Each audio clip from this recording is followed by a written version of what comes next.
And next we have Steel Orc, Player Reborn, a LitRPG adventure by Dick Davis. It is 564 pages, $2.99, which is a really good deal. It is also available on Kindle Unlimited. Here's the author's description. When Tripp Keaton wakes up, he discovers that he's an orc in a strange world with the skeletons of humongous beasts scattered around him. This isn't a normal morning. Deep in the world of online gaming, Tripp finds himself alone, weaponless, and with nobody to call a friend. Worse, the game's godlike controller has taken an interest in him, and that interest manifests itself in cruel ways.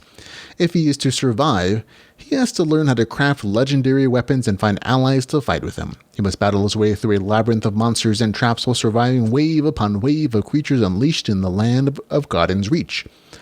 It isn't enough to make a sword. When the metal cools, he must learn how to weave magic into it. So there we go. I think that actually does a really decent job of describing the main points of the story, and emphasizing that this has a crafting emphasis.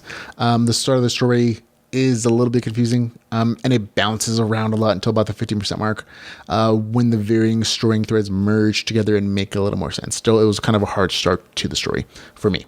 At its core, this is a slice of life adventure story with an orc main character rather, and some good crafting. There's a minor cyberpunk theme with the ruling AI becoming too broken, and the game makers making a deal with it that impacts the main character, but that storyline really comes more into play after about the halfway point to the end of the story. The big draw on this novel, the thing kind of separates it from others, is going to be the crafting focus in the middle of the story, and the big game event at the end of the story that combines several neat story elements. If you can make it past the beginning of the story, though, I think you're going to find something enjoyable. I don't want to ruin the storyline, but the game mechanics are fairly straightforward MMO stuff. I think the big thing getting is going to be crafting. The crafting in the middle of the story, and again, it takes a little while to get to, is actually kind of nice. I actually personally really appreciated that emphasis on there. I'm personally a big fan of crafting, so that's probably why I liked this one in particular. But there's like nice detail.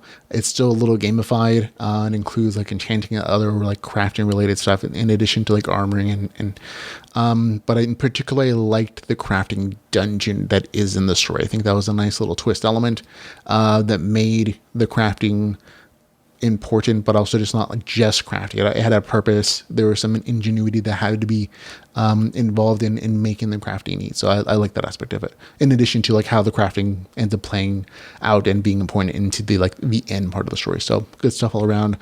Gets a score of 7.6 out of 10. That's Steel Orc, Player Reborn, a LitRPG adventure with a score of 7.6 out of 10.